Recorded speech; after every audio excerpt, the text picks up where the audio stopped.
They are your perfect customer because they know how to delegate because their job requires it. So you have to play into that.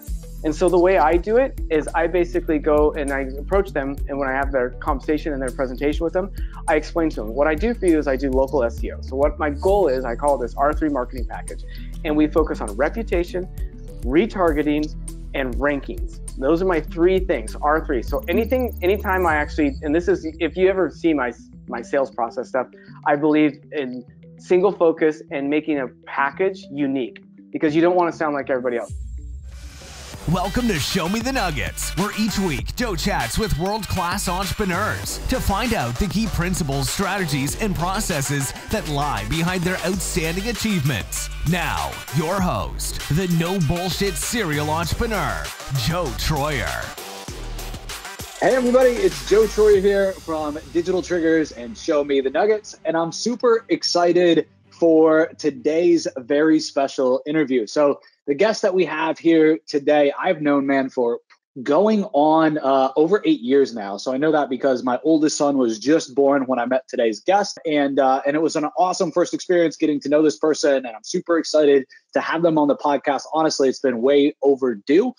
So for those of you guys that don't know Zach Anderson, Zach's been in the agency world, turned software owner, turned successful exit with software, and now is back, running his own agency still and is building another piece of software. And I'm just super excited to bring him on the podcast to share with you guys kind of his journey, what's worked for him. And really, I want to dive in on one of the niches that he serves as well. So Zach, man, without further ado, welcome to the podcast. Thank you so much for having me. I really appreciate it. Hope my outfit's not clashing too bad against my background. I didn't realize I was wearing a picnic basket or whatever you want to call it, a shirt. Sometimes I don't necessarily think things through when I'm getting on live webinars or podcasts. All good, man. You look fine. It's not clashing too bad. First things first, right? You've worn a lot of hats since I've known you, right? Agency owner, obviously, SaaS founder, reputation platform, reputation loop, successful exit. Let's just kind of start from the beginning, so to speak. I think help us understand, Zach, how you got started in the agency space. It's actually really simple. So back in the day, I used to own a mortgage company, and I sold that mortgage company in 2007, right before the crash happened, which was nice, but also sucked at the same time. Yeah, it was good and bad. Good part was I made some money. Bad part was I had to stay with them for 2 years. Oof. Or I had to get it back. Yeah, and I learned something about my first exit. Don't do that ever again. And so I got about 2.5 years into it, and I hated it because there was so much regulation in the mortgage industry. And so I just looked at my wife and said, I can't do this anymore. And she's like, well, what do you want to do? I'm like, I have no idea. And so I started doing research, and I knew one thing I wanted to do was I wanted to get out of the, you're only as good as your last month. Like in mortgage, basically, you're only as good as your last month. You have to start over every single thing. I wanted to get into reoccurring revenue. So I was like, okay, what am I going to do that's reoccurring? Then I started doing the math. I'm like, okay, small businesses. There's lots of small businesses. This was back in 2010-ish, I think. And this was just when Maps had like a 7-pack or a 10-pack. I think I bought Brian Anderson's Maps Power Pack or something like that. And that's when I'm like, you know what, Vanessa, I'm quitting my $300,000 a year job. I'm going to go in and do online marketing for local businesses. She's like, okay. So I literally just quit and just jumped into it and basically just started, I created a product and a package. So the way I kind of worked backwards. I know this is kind of weird. I'm a big believer in one niche, one product, one everything, just full focus on one thing. But when I started, I didn't know what I wanted to do. So I didn't focus on a niche. I focused on a product. So I went in reverse. And so how I did it was I built out a product, which was what I call now the R3 program. And what it was just local SEO for businesses. That's all I did. That's all. I enjoy technical things, and local SEO is really, really technical. So that's what I did. And then instead of just, going after one niche, I went after like 7 niches. And then how it worked is whatever niche I responded to the best, I was going to go full bore into. So that's kind of how I got started. I mean, in the beginning, I was doing roofing, HVAC, electrical, plumber, dentist. I feel like there was one more. Oh, I tried restaurants for a little bit. Bad idea. Don't do that one. They don't pay you much, and they're a pain in the butt. So that's kind of how I got started. After about a year or so, I realized that the dentists, I just spoke to them really well. I understood, their problems. I understood kind of how everything worked. So after about a year, I just kind of purely focused on dentistry and dental. I love that. I love that too. I think that there's a good lesson in there for anybody that's new, right? Like get started, dabble around, figure out what niche like you play best to, which ones you like talking to, which ones you can, prospect to the best, the ones you like working with, and then choose. I think a lot of people try to choose a niche right out of the gate, or they don't choose a niche ever and they stay kind of dabbling. And so I think there's a nice little takeaway there. And one of the things that I do, because I teach people this a lot, and what I always refer to people back in regards to picking niches, you have to have some kind of investment in that niche. Meaning, does your father do it? Does your mother-in-law do it? I mean, somewhere there's got to be a connection. Did you used to be in the industry? With me, I've always sold to highly educated individuals in mortgage. And then prior to that, I sold computer hardware and I sold to CTOs and CEOs. And so I understand this professionalism and I know how to kind of communicate to them. So I always try to gravitate towards that. The other niche I dabbled in that I had some success with was plastic surgeons. But the reason why I didn't go after them is because I felt that it was like tied to the market. That's the one thing I wanted to get out of because I lost my ass basically in the mortgage market meltdown. So, that was one thing I wanted to stay in a thing that people always need plumbing. They always need HVAC. They always need dentistry. That is kind of how I picked those types of things. And so, that was my connection. I can communicate to them in a way that they understand. So then what was the transition from agency, and we'll get back to agency in a little bit, but from agency to software as a service, founder, that doesn't just happen normally. No, luckily I have a wife that has been around a father who literally has he's always been in M&A and building companies and selling them. So she's like, no big deal if you just start random things. And so how it came about was I just like building stuff. And so what happens is in my agency, I get these problems. And the first problem that I had was my my dentists, they weren't getting enough reviews and it was making me mad. I knew how important reviews were. So like way back in the day, I think it was like 2012, I created this product called Offline Reviews Tsunami. And I launched it on the Warrior Plus program, one of those sites. I had no idea what I was doing. And all it was a program that I installed in all of my dentists' offices where they basically had this little card that they would give out to every person that came in. And it would say, hey, leave a review. We'll give you a $5 Starbucks card, after you leave it and just send it back to us. So that was the birth of Reputation Loop. Well, you get to a point where you're like, okay, this is stupid. I'm doing this manually when I can build it automated. So I just dove in. I'm not afraid of anything. So I just went out there and found a team of developers. I think I hired like 5 developers. I designed it all out, mapped it all out, and said, build it. And so I let them build it for, I think it was only 4 months. It took me to get it up and ready to go. And then I just launched it out there on one of those Jeff Walker style launches, where you do the video, then the big sale, the big reveal, and then the close down. And we went from like 0 to like, I don't know, 40 or 50 grand in recurring revenue overnight. And that was just the beginning of my, software makes a lot of sense. This is way easier than this other side. So, I love the other side and I keep my pulse on that because it's what I understand what works for businesses. So that's where all my ideas come from when I build software is from the agency world and the needs of my specific customers, like the problems that they actually are facing and I'm facing. And so I solve those problems by building software. Yeah, man, that's a novel idea. Who would have thought that you would have made the transition from agency to training or software, and you would have actually kept your agency going, man? That's not normal. No, it's there's very few people out there that have an agency. They like to teach that they have an agency still, but they actually don't have an agency. So, yeah, I love it. You definitely understand the pain points of the market, what's happening in the industry, what's working today. And I think that's obviously going to give you, a pulse on the market, but that's going to keep you one step ahead of any competition or any issues or, any challenges that are going to come your way.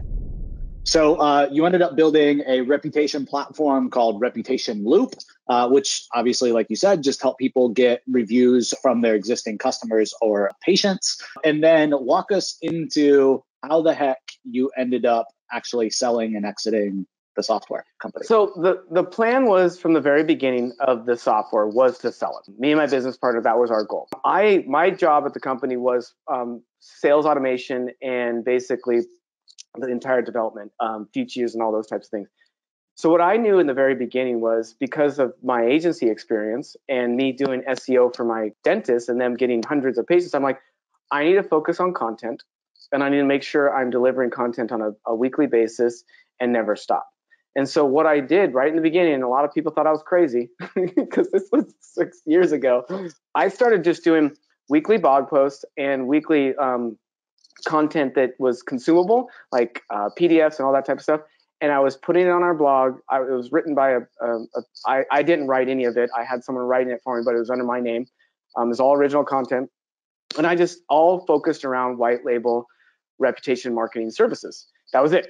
And so I just, never stopped. And about 3 years in, or 2 years in, we got number one on Google for white label reputation marketing, or just that, like multiple keywords. So we were getting 30 to 50 signups from organic traffic. Well, what also occurred because of getting all that, you have VCs and you have brokers and all these types of people wanting to contact you. Do you need money? Do you need money? Because they make money off of getting money. So I would field these calls all the time, and I'm like, no, I'd look them up. This one guy, it was I'd say about 5.5 years ago. No, about 5 years ago. He, reached out to me like 3 times. I literally said, nope. I mean, 3 times, and called me and like, nope. And then on the 4th one, I decided to look him up. I'm like, oh, this dude's no joke. He's actually a real private equity firm. And so I'm like, I'll entertain the conversation. So I had the conversation by myself, didn't involve my business partner, just to kind of get a gauge. I'm like, the dude was totally legit, like 100%. The whole strategy, the philosophy, everything. So we went from going nowhere to being like, yeah, sending over financials and them sending an LOI in like 15 days. And then so that was kind of a whirlwind. And I won't get into this any deeper than this, but my world also imploded at the same time, because I've always believed in transparency. Transparency is a big thing. We were about a week and a half away from closing the deal, and a lawsuit popped up, and they basically had to say no. It wasn't a lawsuit against me or the software. It happened to be with the business partner or something like that, but we still had to deal with it. So it took us 9 months to get through that. And at the 9th month, I called them up and said, hey, are you guys still interested? And they said, yeah, if your numbers are the same. And we had been grinding hard. The numbers were the same. And so we sent them all over to them. They said, all right, sounds good. And so we were able to close like in 30 days after that. But it was like the most roller coaster learning experience of my entire life over a year and a half process of selling a company. Such a crazy story. Yeah. Such a crazy story. I remember being at the mastermind that we're in, right? And you guys are like, yeah, we sold the company, and we've been like basically trying to sell it for 10 months. And like this up, down whirlwind, we're selling it. Oh shit, lawsuit. Oh no, now they don't want to buy it. We got to settle the lawsuit. I mean, just crazy, man. And the one thing I learned with lawsuits is you're guilty until proven innocent. I mean, anybody can throw a lawsuit on anybody. And it's unfortunate. And it was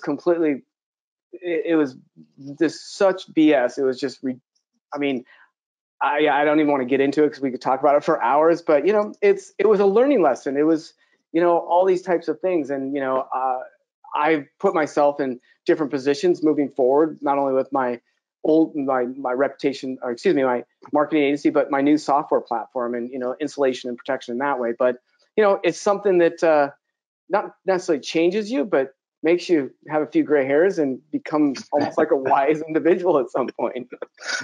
Definitely. So let's fast forward to today. Give us an overview of business as we see it now, right? What's happening with your agency, Molo Media? What's up with the new software company? Okay, well, I'll start with Molo Media. I know right now this podcast is going to come out in the midst of this pandemic. I'll touch on that a little bit, but not too much because I want to make sure that, this is more value, and I'll go cross between the two. So just so you're aware of how I work with my agency, it's not my primary focus of my business. It is my ancillary business to keep a pulse on there. So I keep around 25 to 30 customers at all times in that agency, and they're all primarily dentists. Some of them I just do some low-end services for, like website hosting, reputation management, or whatever it may be. And then my other ones, I do local SEO, and I have a very specific package around them that I do that. And last year, before this, I just wanted to run numbers. The most I've ever got my agency up to was about 500,000 in recurring revenue, or excuse me, ARR. Right now, I just ran the numbers for last year. It was like 350. It's not a heavy focus on me. If I wanted to, I could probably get it to a couple million, but I don't. I love software. So fast forward to where I'm at right now. Basically, I'm doing the same thing. I have one full-time employee in the Philippines that handles all of my customers, because with 25, you don't really have to do too much. I spend maybe an hour or two a day. Let's just call it 5 hours a week in the business itself. I have another Filipino that is part-time. He does design work, and so he handles anything that comes up with there. Amongst this COVID issue that we have, just so I can touch on it, I have mostly dentists. So what I've done is I've pulled down the dentists that would be willing to do this just down to hosting fees. So I'm just covering their hosting. I have a couple other dentists that have like 4 or 5 practices with me, or 7 practices with me. We've reduced their fees by half, and I'm still doing the same stuff for them, because it's really important that when we come out of this, that they're still, have all the content out there, have all that. Their SEO is great. So that's where I'm at right now. But, nothing's changed. I'm still, focusing heavily on the dentist. When I do, like if I lose a dentist or something like that, and my business goes down a little bit where I need to keep my revenue so that I can, pay for all the stuff that's inside of it, all I do is go out there and start marketing again. And I get 1 or 2 dentists, and then I stop. And, that's my world and my agency. I don't spend a lot of time with it. I'm really close to all my customers. I'm really a boutique where I talk to them like intimately, like what they're doing, because that's where I come up with my ideas. I don't charge a lot. I only charge $1,000 for like a month for the local SEO, and these dentists are getting 100 plus sometimes new patients a month. So do the math backwards, what one patient is worth to them. So they don't complain too bad. They don't leave me very often, but. So what's the new software, man? You keep alluding at it, but you haven't shared with us what the heck the new software is. So basically, one of the problems that I've had in my dentists and in my, when I'm doing the local SEO and all that, is I get really annoyed when front office don't respond to people in an efficient way. When they get contact us forms, they don't necessarily answer the phone, or they don't call people back when people call and they don't get there. So I'm like, it just really angers me, because I'm like, I'm doing all this work and spending all this time, and they could have 10 more new patients a month, and that's $10,000 a month in revenue potentially. So I built this little thing called Ringbot, and what it is a highly intelligent, like artificial intelligence, I guess you could call it, widget that literally sits down in the corner of the website, or the right corner or the left corner. It's not like chat. It's what we call an instant callback widget. So when someone visits the site, they're sitting there perusing, and at the right time, this widget pops up and just goes, boom, hey, would you like to be connected to us in 15 seconds? And so what happens is the visitor puts in their phone number, presses contact. It then calls the dental practice. The dental practice says, hey, hello, and it says, hey, you have a new incoming lead from your website, press 1. They press 1. It then calls the actual visitor on the website in real time. So they're connected in 15 seconds or less, and they're able to record the calls, improve the customer experience, all those types of things. And if any of those calls are missed, then it's notified to everybody. It sends text messages, it sends emails. So now they can actually follow up on people that they missed those phone calls with. So it was kind of one of those solutions to get around the chat, because I don't know about you, but I've never bought anything off chat nor text messaging. Especially local services, right? Oh, like God, yeah. I'm not going to sign up for an appointment with a dentist office, right? Like via a chat. Yeah, it's not going to happen. And the customer experience is horrible, because guess what? Those people never man the chat. So you have a chat that doesn't exist, or a text message that doesn't exist. So it's like, this is mind numbing to me. So I built this software that's like dead simple, like stupid simple. It takes like 3 minutes to set up and 3 minutes to put on there. But we've seen 50, 60, 200% increase in conversion rates on websites. And guess what? They're all sales calls. They're not like, they're literally sales calls. I have it on my site, and I took one this morning and actually closed a deal. I'm not kidding you. I practiced what I preach. It was literally on there. I actually got it on my phone. I'm like, do I want to answer this? And I'm like, sure, why not? And it was a dude that's like, I found you. This is amazing. Can I sign up? And I went over the whole spiel and literally signed him up on the spot, like literally credit card in the order form on the spot. So it works. It's amazing. I've only had it. This is March 31st. Don't know when this is going to be released. It's been out for a month, and we've been extremely successful with it. And agencies are already just seeing crazy results. I mean, it's amazing. So I'm really excited about it. It's going to be my next commercial grade software that I'm going to sell in 2 years.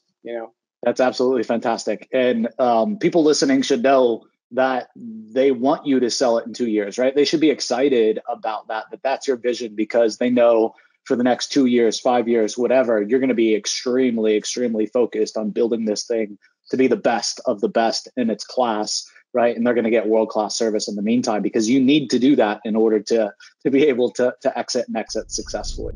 So I'm super excited for the software. I think it's awesome. Obviously, lots of people that follow me do Google Maps and local SEO, and they do PPC, and they hear the phone calls, they see the missed calls. They have the same frustration and the grinding of the gears with clients not answering or losing calls, not setting appointments, just like you have. And so I know that everybody listening is going to be super excited for the software. And I know that we're doing something cool to hook them up. Can we talk about that briefly? Yeah. So again, I practice what I preach. I believe in value just like you do. I mean, I love your stuff because you always bring extra value. Well, what I'm willing to do is give you a free trial on our software. Not $1, literally free. You don't have to pay a dime. And it takes you literally maybe 5 minutes to set up and start working it and getting it going. It's like dead simple. So I'm going to give it to you guys, completely free trial. So you can test it out, play around with it. If you don't like it, quit it. But I mean, it's so easy, and it makes so much sense that you'll see that, you're going to be able to just destroy it with this. I mean, especially if you're doing the local SEO or PPC, or any of those kind of things that involves traffic. This just accelerates that. It increases conversion rates and increases customer experience and tracks and measures. It's all about, you have tracking and measuring everything. So I'll put my money where my mouth is, and I'm offering a complete free trial. Not even $1. Awesome, man. Free. Cool. So we'll put the link for that in the chat for everybody, in the show notes rather. So that's awesome, man. Thank you for that. I'm sure everybody's going to love it. And I can't wait to hear what you guys think about the software. I'm sure that you guys will love it just like I do. So Zach, let's shift for a second to dental. And what I'd like to do is talk about dental. So if there's any agencies watching this, there's any marketers watching this, and they want to work with dentists, what's the 80-20 with dentists? Like, what's the skinny? What do we need to know about working with dentists? What's the pitch? What are they concerned about? What do they like? What do they loathe? What do they love? So one of the things we need to know. One of the things that I learned, so this is odd, and I'm just going to lay it out how it is. I've never worked with a female dentist. I only target male dentists. I do it for a very specific reason. They're egotistical. They are kind of self-centered. They are, I mean, think about it. They're, highly educated. They have a job they make a lot of money potentially, especially if they do it really well. And if they do it the right way, they have an immense amount of freedom. I mean, an incredible amount of freedom. I have a dentist that I work with that basically has practices that he doesn't even practice. Like, he doesn't even go in, like literally doesn't do anything. So what I've realized over the years of communicating with them and actually marketing to them is they want everything taken care of for them. Think about it this way. Where they make their money is they're drilling teeth, butts in the seats, drilling teeth. That's where they make money. If they're not doing that, they're not making money. And guess what? If they're spending all that time in there, they're dependent on somebody else to do their stuff for them. They're dependent on a bookkeeper to do their booking. They're dependent on an IT guy to keep all their systems up. They're dependent on a front desk person to do all the bookings and appointment. They are your perfect customer because they know how to delegate because their job requires it. So you have to play into that. And so the way I do it is I basically go and I approach them, and when I have their conversation and their presentation with them, I explain to them, what I do for you is I do local SEO. So what my goal is, I call this R3 marketing package. And we focus on reputation, retargeting, and rankings. Those are my three things, R3. So anytime I actually, and this is, if you ever see my sales process stuff, I believe in single focus and making a package unique, because you don't want to sound like everybody else. If you just come to them and say, I do local SEO, they're gonna be like, whatever. If you come to them and say, like, I have this R3 marketing system that's amazing, and they're like, oh, really? I'm like, yeah, it guarantees you new patients every month. You change the narrative. I mean, that is probably one of the biggest keys in marketing to people that are heavily marketed to, all right? Because I have no problem getting in front of dentists, zero. Once I start marketing and I do it in a specific way, calling it something else, and I take them through a very specific sales process, and what it comes down to is, like, I want to be that guy that takes care of everything for you. I will host your website. I'll do your retargeting. I'll do your local SEO. If they want PPC, I'll do that. I mean, and I obviously give them to you, but I don't do very often PPC. It just depends. I mean, because I have a system with a local SEO that I can get them ranked really fast. And so it's like that does such well that it's like, why put more money on it? We do the retargeting part, which is kind of the same difference. So, when you're ranked number one in Google, what's the point kind of deal, but at least for your name type of thing. And so I handle everything, their email. So I go all the way this far. I register their domain name if we're using a new domain name, and I handle their DNS settings. I put everybody on Google, on Gmail, and do HIPAA compliance so they can access it from anywhere else. They all love me right now. Guess what? No one's in the office because of what's going on with this COVID-19.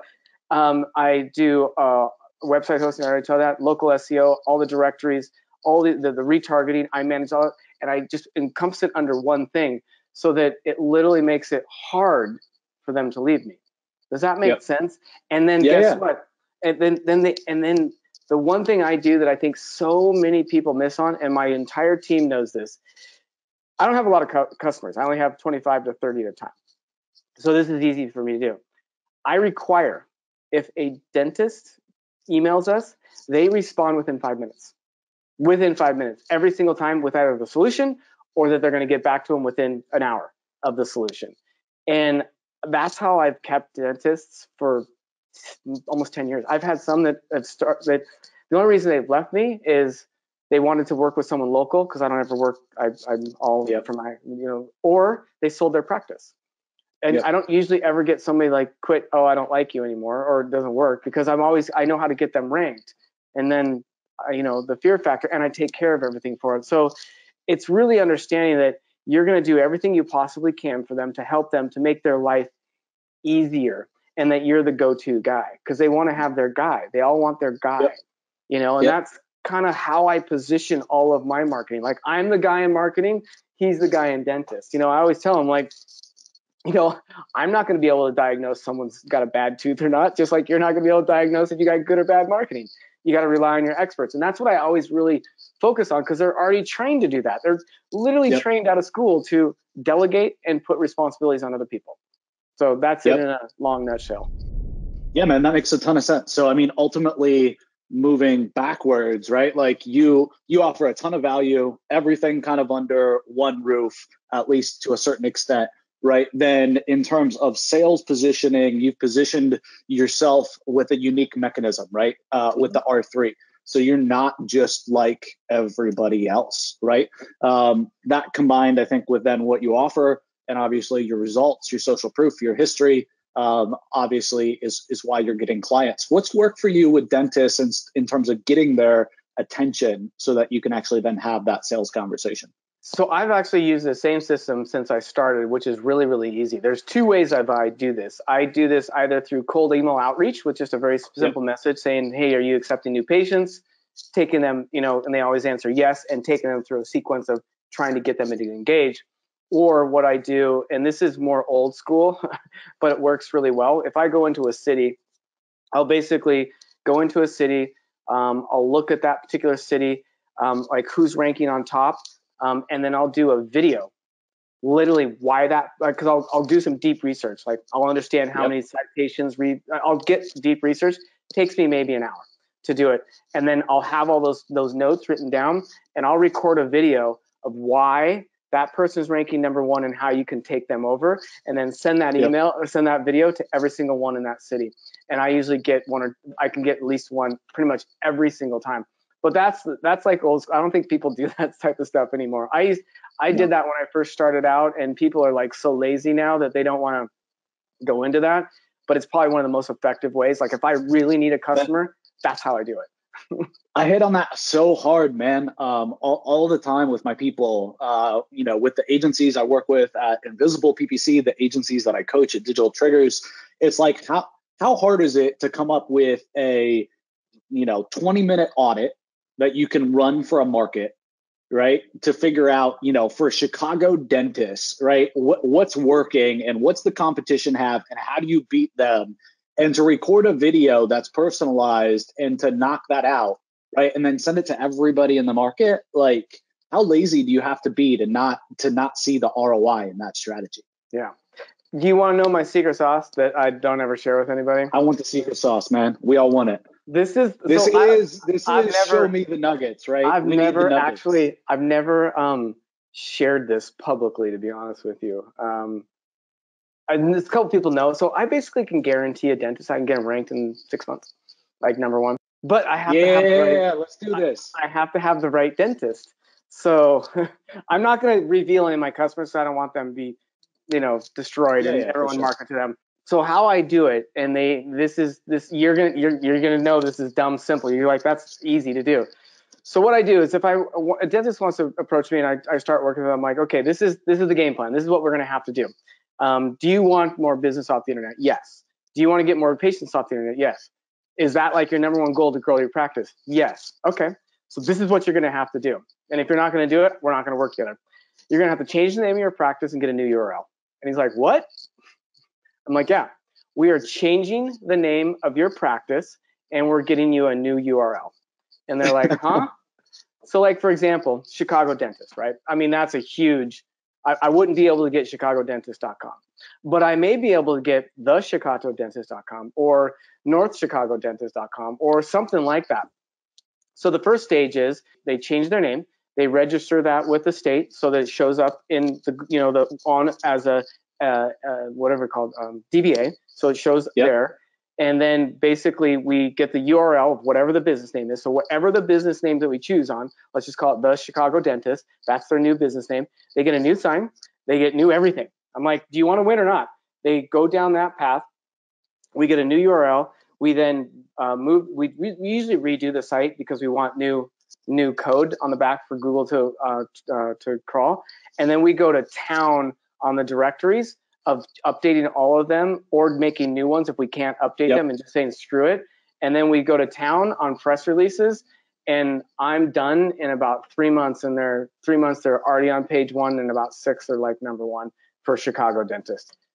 But so that is huge. So ultimately, at the end of the day, you're going after almost like an exact match domain because we know keyword loaded business names rank. You're just throwing in a little variation, right? The or north or downtown or something like that, so that you have a very close to variation of the exact match name. And it was scary for me to do this in the beginning because I had a dentist that was willing to do it, and now I'm like so confident with it because I've got like all of them just pegged that will do it. I mean, pegged at number one, like they don't move. And so, and I show it to them. I have the results, and they're like, "That's nuts." I'm like, I'll just tell them, "Go type that in. Go type that in. Go type that in. Go type." They're like, "Huh?" I'm like, "Yeah." I'm like, "But you got to do it." And they're like, "Yep." I'm like, what does it matter?" And so that's my secret squirrel behind the scenes. I'm a good salesperson, so I can do it. But it is amazing. It's kind of like the way I always try to explain to them is like, think about this. Google's job is to give you the best results possible so that you keep coming back to them. So if IBM, wants to, they don't need to rank for their own name because you type in IBM, Google wants you to show you IBM. It's the same concept. If you're Chicago dentist and your name is the Chicago dentist and it's legit, it's not fake. You're not trying to screw the system. And that's the whole thing. That's why I'm like, change your name, DBA, the whole nine. Yep. And so that's how that works. And so that's my little secret sauce of how I can get a new dentist and just go to town on it. And it's not very difficult to get them to rank. So I love this. I want to spend a little time breaking this down. I love this because it's simple, right? I love this because it's easy for you to get results. It's easy for you to share proof, right? It makes your method even better. Does it apply to everybody? Will everybody do it? No. I mean, at the end of the day, like, is Apple trying to sell everybody? No, not everybody's going to buy a $3,000 computer, right? But that's okay, right? Like the Microsoft Surface will always have market share because it's so cheap, right? That's fine, right? Like, you're never going to sell to everybody. And I think that's a lesson. Like, you gotta not sell to everybody. But if you just sold to, dentists and you just implemented this one strategy, at the end of the day, like, how much easier is your fulfillment, Zach, because you've just like put tunnel vision on? It is ridiculously easy. I mean, yeah, you'd be shocked. The fulfillment goes down like this, once you get them up there, because it's the exact match. And it's not the spammy way. It's the legit way. It's kind of like if I name my, my software Ringbot, you type in Ringbot, it should show up. If I do my, I don't even know if it does, but it should. I haven't done any SEO on it, by the way, so don't get upset at me. And yeah, I mean, it is a strategy that people will be afraid of. You have to communicate properly with it. But I know this works because this is you've done this stuff forever. Done this hundreds and hundreds of times. Yes. But to be honest, I haven't done it legitimately like you have. I have put the business name there as an exact match, and that wasn't the actual business name, right? And so technically that's against Google's terms of service, and they can suspend you from Google My Business because of it. It comes in waves, it seems like. And what I mean by that is, like, they'll go through and they'll do a cleanup of kind of spammy exact match looking business names inside of Google, but then they'll let it go for a while and then they'll do it again. But I've never done it the right way, so to speak, like you have. And that's the way that you build a real business, right? By doing it the right way. So the unique thing about this, and I do want to touch upon this, once you get confident with this strategy, and please, you guys do not rely on me. This is your choice to do this. When I talk to a new customer and I explain this to them, they're like blown away. They're like, they get excited about it. They're like, it's going to go two ways. They're either all in and excited or like, hell no. And that's why it's so easy for me to sell it. And I'm not charging it an arm and a leg for it. And then they respect me so much. It's like, that makes sense. I get it. Because if you explain it just like the way a normal person would explain, like when you type in Apple in Google, what are you going to get? You're not going to get an Apple. You're going to get Apple, the $1 trillion company, right? So it's just using logic. It's just plain, simple logic. But and the offer is a no-brainer, right? And you have social proof, so it just works. Dude, that's awesome. Thank you for sharing that little nugget that you've never shared before. That's what it's all about, guys. Show me the nuggets. That publicly ever. So let's change perspective for a little bit. We got a little bit more time before we got to wrap up here.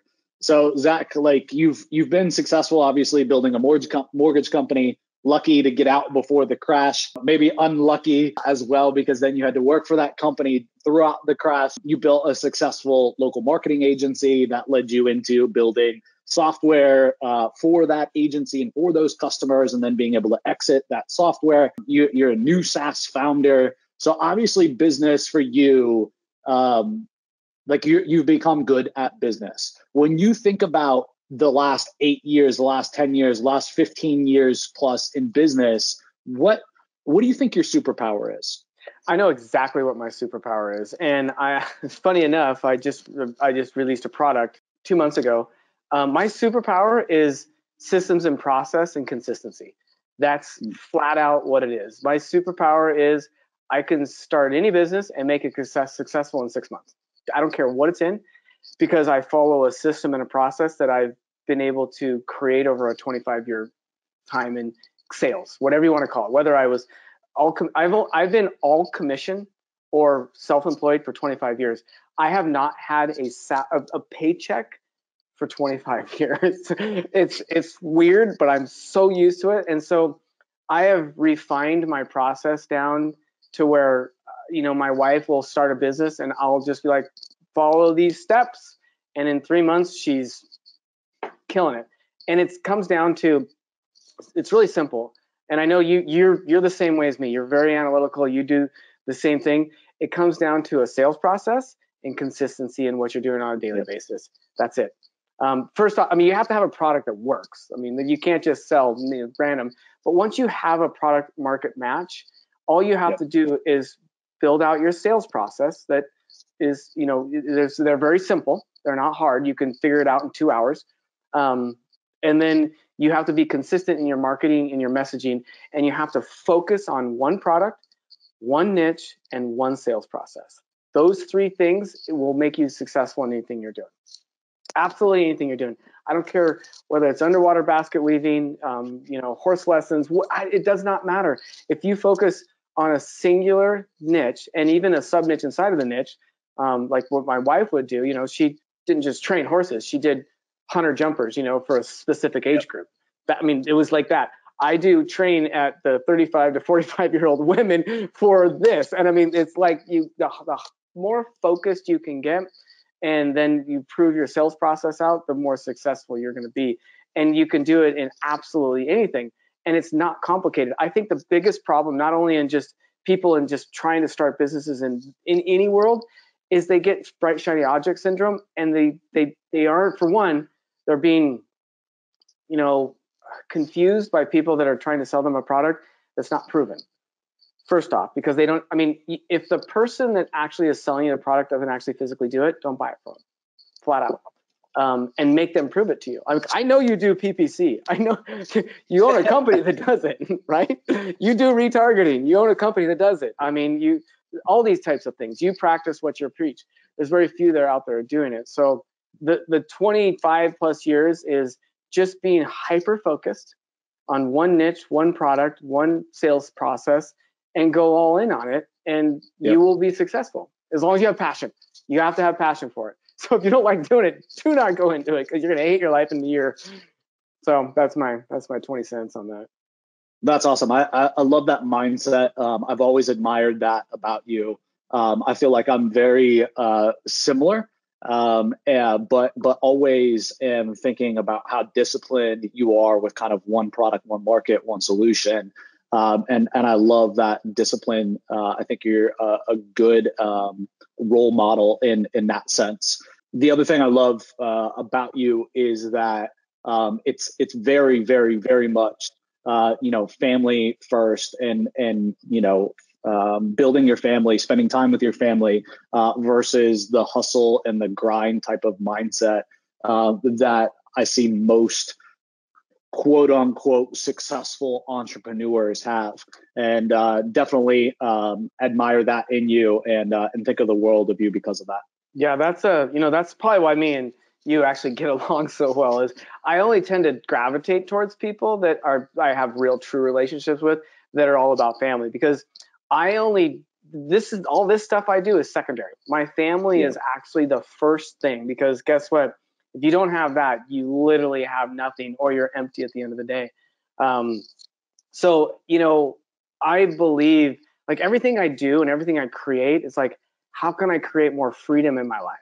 How can I create a better experience for my customers, at the same time not working as much, trying to work less, but not lacking on quality. I won't ever lack on quality. So that's why you're so successful, because you understand systems and processes, you understand what people think, and you're passionate about anything you do. And you won't, like, what I love about Joe is Joe won't put out a product unless it's fucking gold. You literally won't.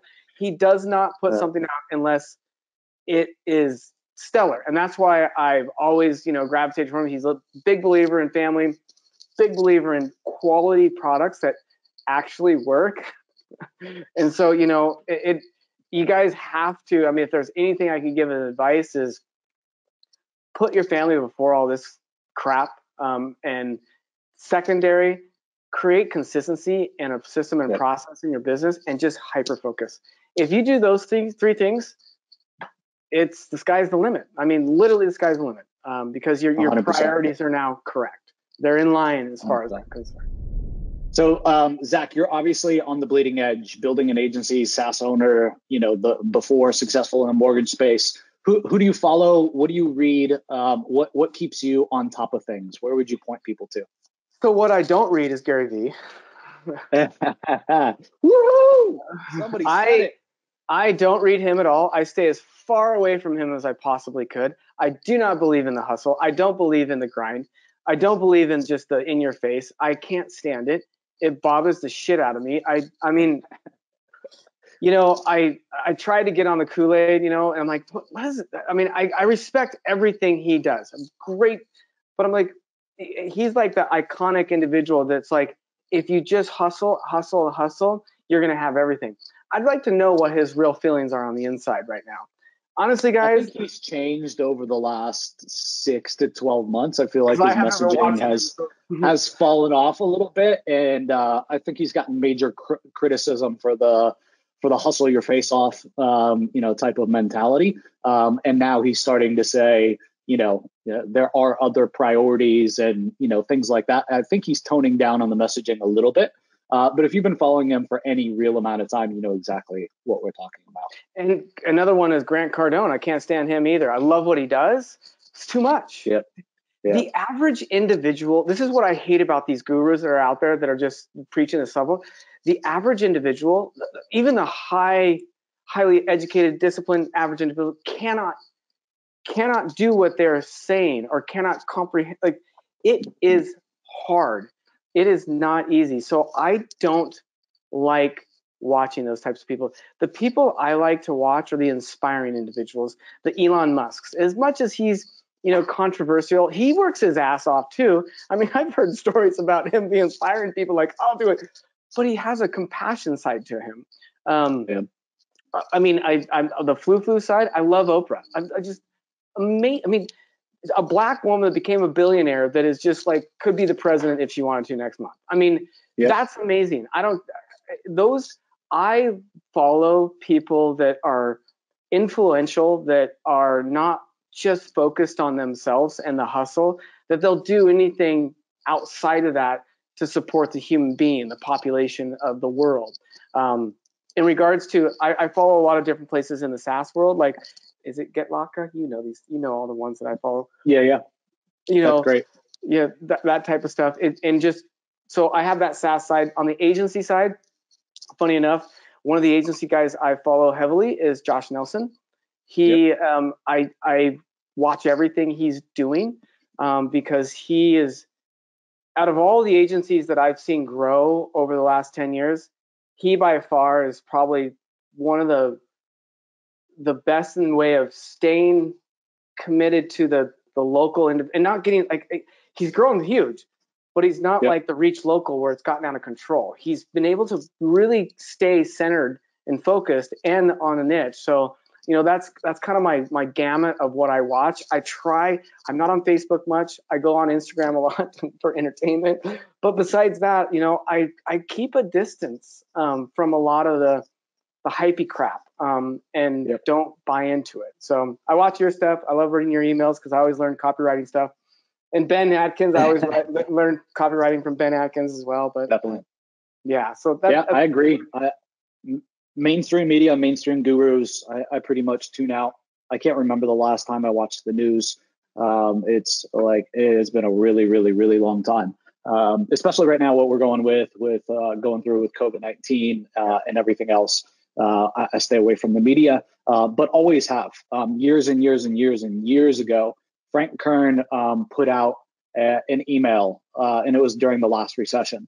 And it was basically like him saying, like, flip the bird to the media, right? And tune out. and talking about why we should. And I was like, this is great, right? Like, I got to stop listening to this stuff. I got to stop letting it kind of infect me. And I did, and I haven't really looked back since. I would agree with you too. Nelson is a great role model for the agency space. Built a $5 million agency now, a year focused on HVAC and plumbing. And we've had him here on the podcast. Great guy, focused on a niche, went super, super deep, has obviously been well rewarded for it. So definitely would agree with your recommendations. And if you want to learn copywriting, definitely not me. Don't learn it from me. Learn it from Ben Atkins. Ben Atkins is good, but you're good too, buddy. I don't know about that. Not in comparison. Don't put me up next to him. Let me go first. I if you ever get emails from me and they look like Ben, I have asked him before I do it, by the way, because I do it all the time, and I steal Joe's stuff too all the time. So I do think copywriting is important. But back to the whole news thing, I'm like you. I haven't had cable TV for probably 4 years. All I do is watch through Netflix and Hulu. I literally have no idea what's going on. My wife has to tell me sometimes what's going on. I hate the news, especially the local news. Just flat out can't stand it. All right, man. So let's wrap it up here. This has been amazing. We're about to hit the top of the hour, though. Really want to try to keep it under an hour. So at the end of every podcast, I feel like the big infamous question is, Zach Anderson, will you please give us your three favorite books? So I like books. I do. I don't read, honestly, as much as I'd like to, but I do like reading. And I'm either going to read the first chapter and I'm going to read the whole thing fast, right? Or I'm going to read the first chapter and be like, yeah, no. So for me, I like skipping reading the first chapter and throwing it away, right? So I like getting recommendations from other entrepreneurs. So I do something a little different here on the podcast. So looking at your business now, right? Your agency, Molo Media, looking at Ringbot.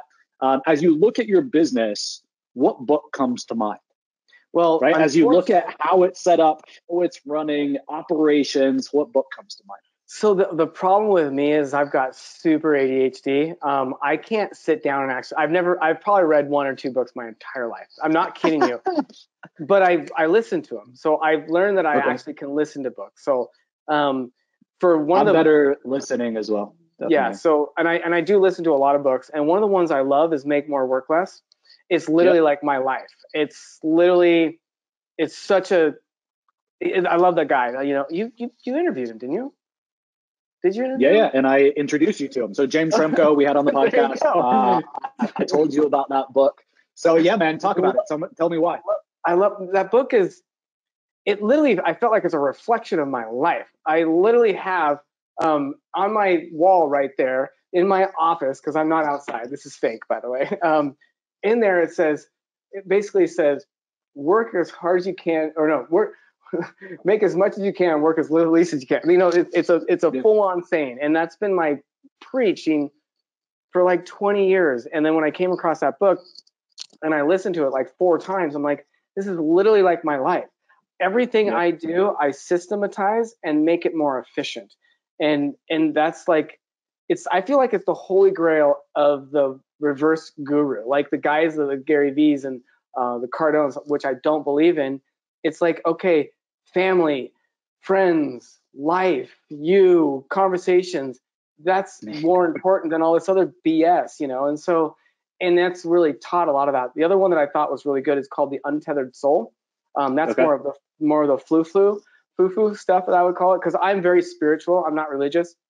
I grew up heavily Catholic, but I'm more spiritual. So I read things that kind of go into like energy and stuff like that. And The Untethered Soul is a very quality book that I've read or listened to multiple times that allows you, because I feel like there's in business 2 sides of the equation. You have your logical side of the equation when you're dealing with crap, and then your emotional side of the equation.